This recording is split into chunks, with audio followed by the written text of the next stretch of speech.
अस्सलाम वालेकुम dear students, कैसे आप सब लोग। आज जो हम लेक्चर डिस्कस करने वाले हैं वो order 6 rule 17 CPC amendment of pleading. अगर प्लेंट में कोई भी जो है अमेंडमेंट करना चाह रहे हैं हम, मतलब पहले बात नहीं लिखी थी तो उसमें हम कोई वर्डिंग चेंज करना चाह रहे हैं तो वो हम चेंज कर सकते हैं, उसमें कोर्ट इजाज़त देती है। ऑर्डर 6 रूल 17 ये कहता है the court may at any stage of the proceeding allow either party or alter or amend his pleadings. वो प्रोसीडिंग को जो है ना अलाउ करती है आइदर पार्टी को टू अल्टर करे और अमेंड करे his pleading in such a manner on such term as may to be just. इसका मतलब ये कि उसमें का नेचर ऑफ केस जो है ना वो चेंज नहीं होनी चाहिए।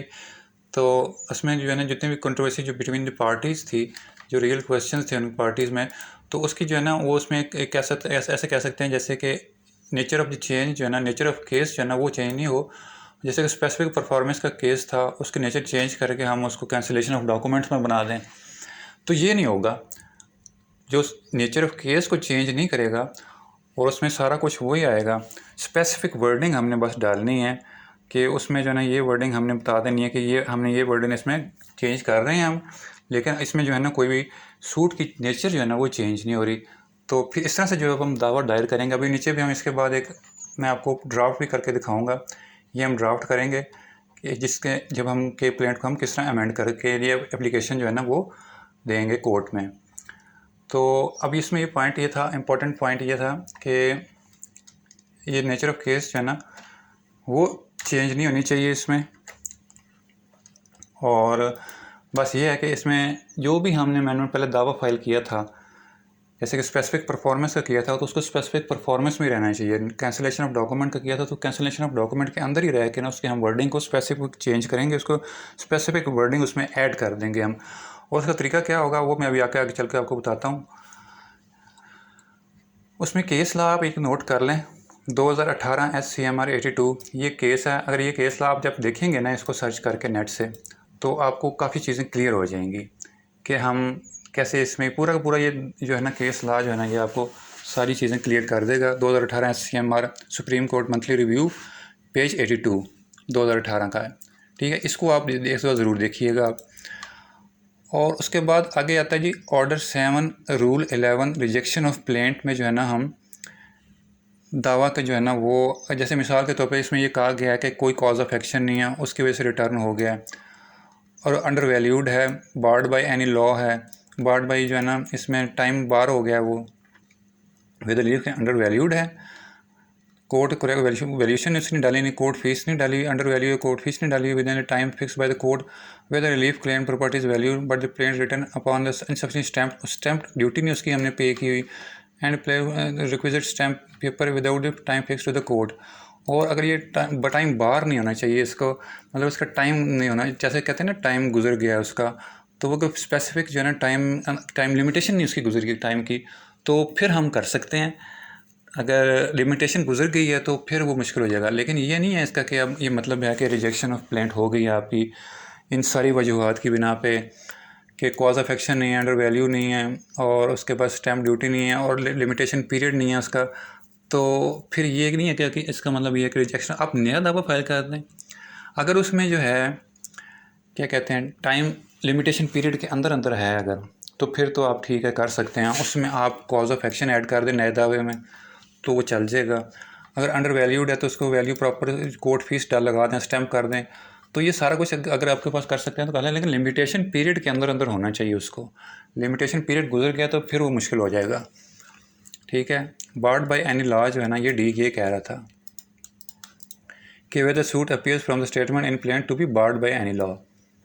उसका तो जो है ना टाइम बार हो गया तो उस सूरत में भी जो है ना वो फिर नहीं हो सकता। लेकिन अब ये जब मैंने आपको बता दिया अगर ये सूरत अगर हो गई है ना इसकी टाइम बार हो गया तो फिर वो प्रॉब्लम हो जाएगी।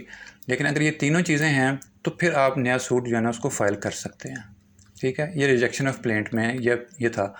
उसके बाद आप क्या कर सकेंगे, आप एक नया सूट फाइल करेंगे। तो ये आपको समझ आ गया।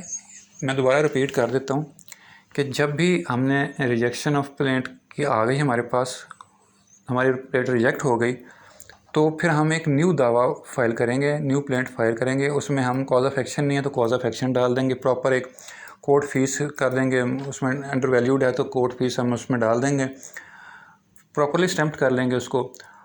तो उसके बाद जो है ना टाइम बार के अंदर अंदर है अगर वो, तो फिर जो है ना वो आप केस उसका दोबारा नया फाइल कर सकते हैं, दरवाजे बंद नहीं हो जाएंगे आपके। फिर उसके बाद आप क्या करेंगे, नया सूट फाइल करेंगे। लेकिन ये स्पेसिफिक जो है ना होनी चाहिए, स्पेसिफिक वर्डिंग हमने ऐड करनी है उसमें, ताकि जो है ना दूसरी पार्टी ये ना कह सके, एडवर्स पार्टी जो दूसरी अपोजिट पार्टी है वो ये ना कह सके कि जो है ना ये तो बिल्कुल ही जो है ना नहीं हो सकता, मेंटेनेबल ही नहीं है। तो इसलिए जो है ना हमें ये सारा कुछ इसमें ना एक प्रॉपर वे से हमने ऐड करना है उसमें। अब वो किस तरह ऐड करना है वो मैं आपको एक तरीका बता देता हूँ इसमें, कि पार्टीज़ के नाम में प्लेंटिव वर्सेस डिफेंडेंट जो होंगे, इन री का मतलब होता है इन रिगार्ड, ये आपको पहले मैंने काफ़ी लेक्चर्स में बता चुका हूँ। अब application on behalf of the plaintiff applicant under order 6 rule 17 CPC for amendment in plaint, ये आपने इसका टाइटल देना है। उसके बाद आपने लिखना है title suit is pending for education before, इस जिस कोर्ट में ये सूट है वो लिख देना आपने। फिर आगे जो है ना हमने लिखना है कि ये 1 to 5 जो है ना, पैरा 1 to 5 जो है ना, that through the instant application the applicant humbly seeks the indulgence of this learned court for seeking permission to amend clause 1 to 5। Clause 1 to 5 में जो है ना जो भी हमने है ना, अब मैं आपको ये बताता हूँ कि जैसे कि अब क्लॉज पैरा 2 में है, तो पैरा 2 में जो है ना ये सारी अमेंडमेंट है मैंने बता दी है, जो पैरा हमने इसमें ऐड करना है तो ये वो है। अब देखें, अब इसमें हमने ऐसे करना है 2 में ना, 2 से पहले हमने कुछ ऐड करना है, तो हम ऐसे कह सकते हैं कि 2A को जो है ना, ये 2A से पहले इसको ऐड कर दें, या 2A को 2B को जो है ना इसको इसके बाद ऐड कर दें।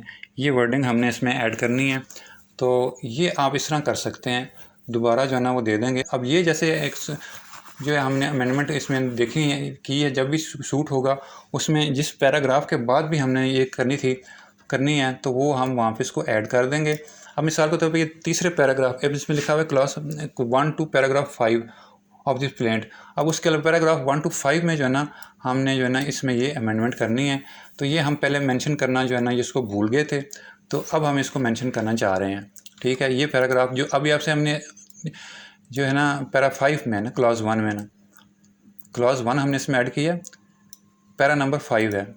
ठीक है, ये 5 पैरा में जो है ना ये हमने क्लॉज 1 जो है ना of paragraph 5 plaint propose amendment is following.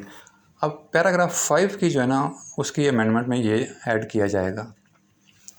ठीक है, तो पहले हम ये नहीं कर सके किसी वजह से, तो अब हम जो है ना क्लॉज 1 ऑफ पैराग्राफ नंबर 5 जो है ना 5वें पैराग्राफ में जो है ना हम ये सारी अमेंडमेंट अब चेंज करना चाह रहे हैं सूट की, तो हमें इसकी इजाज़त दी जाए। उसके बाद आप लिखेंगे दैट इनएविडेटली aforesaid proposed amendment could be not be added in the plaint, therefore the permission is sought from the learned court to amend the plaint stated in the enter area of the following। पहले हम नहीं कर सके इसको, लेकिन अब हमें permission चाहिए कोर्ट की, तो हमें इसमें ऐड करने की इजाज़त दे दी जाए। ठीक है, तो ये हम इसमें कर सकते हैं इस तरह से। उसके बाद ग्राउंड्स में हमने लिखना है कि क्या ग्राउंड्स हमारे पास, propose amendment is not inconsistent with the original version of the applicant. अब जैसे मैंने आपको बताया था कि ओरिजिनल वर्जन जो है ना उसको चेंज नहीं करना हमने, तो उसको सेम ही रहने देना है। जो भी सूट का टाइटल, जो भी सूट का जो है ना, मिसाल के तौर पे अगर सूट पर स्पेसिफिक परफॉर्मेंस है तो उसको स्पेसिफिक परफॉर्मेंस ही रहना चाहिए, उसको कैंसिलेशन ऑफ डॉक्यूमेंट वगैरह या इस तरह का कोई और सूट नहीं बनना चाहिए। अब इसमें ही फिर आगे ग्राउंड में हमने पहले ये लिखना है कि इसका original version of the plaint है ना वो चेंज नहीं हो रहा, is not inconsistent with the original version of the plaint taken in the plaint. ठीक है, पहले तो हमने लिखना ये। उसके बाद लिखना that the omission to mention the sentence stated above proposed amendment neither intentional not deliberate, ये जान के नहीं हमने किया और ये हमारे पास है वैसे ऑटोमेटिकली हो गया या किसी वजह से हो गया, कोई कंप्यूटर एरर हो गया या कोई वजह हम कह देंगे कि हम पहले मेंशन नहीं कर सके इसको। ठीक है, तो उसके बाद लिखना है that the propose amendment goes to the root of the case and in order to determine the real question in controversy learned court it is necessary to proposed amendment may be allowed. तो हमें जो है ना इस amendment को करने की इजाज़त दी जाए ताकि जो है ना हम इसको अमेंडमेंट कर सकें। और आगे फिर हमें लिखना है अगर आपने अमेंडमेंट ना करने के दी तो हमें फिर बहुत ही इररिपेरेबल लॉस हो जाएगा। तो उसके बाद लिखना है applicant humbly seeks the permission learned court to raise additional ground to stage of argument. फिर आगे ये क्या कहते हैं, परमिशन चाहिए हमें कोर्ट के to raise additional ground of the stage of argument. Stage of argument पे जो है ना हमें एडिशनल ग्राउंड जो है ना वो उसकी परमिशन दी जाए हमें उसकी। तो उसके बाद जो है ना प्रेयर क्लॉज में हम लिखना था कि it is humbly prayer that the applicant is in hand may kindly be accepted, उसको एक्सेप्ट किया जाए and applicant may gracefully be allowed to amend the plaint in the stated above, और हमें इस प्लेंट को अमेंड करने की जो है ना वो इजाज़त दी जाए। ये प्रेयर क्लॉज में हमने लिखना है। अब इसमें जो जो लिखना है ना, जो जो पैराग्राफ भी लिखने हैं तो वो हम वो भी लिख सकते हैं। अब जैसे हमने इसमें 5 में किया था, 5 से पहले लिखना है तो 5A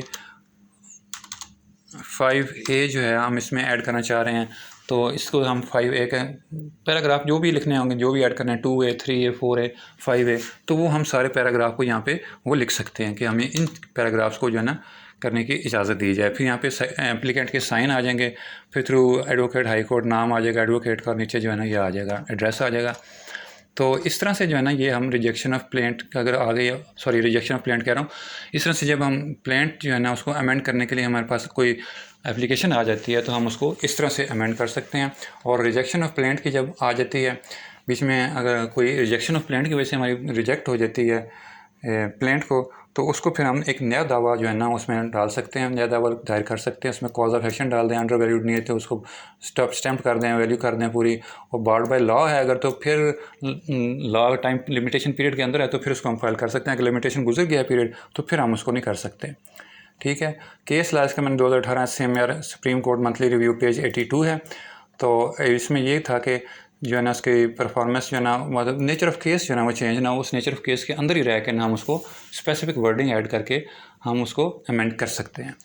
तो ये था एक लेक्चर आपका ऑर्डर 6 रूल 17 के मुताबिक, जिसको हम अमेंडमेंट ऑफ प्लेंट कहते हैं। ये बहुत ही इंपॉर्टेंट लेक्चर है एग्जामिनेशन पॉइंट ऑफ व्यू से भी, और जब आप प्रैक्टिकल जाएंगे लाइफ में वकालत करने में उस वक्त भी बहुत आपके काम आएगा। तो उम्मीद है आप लोगों को समझ आ गया होगा। तो अब मिलते हैं इंशाल्लाह नेक्स्ट लेक्चर में, तब तक के लिए अल्लाह हाफिज़।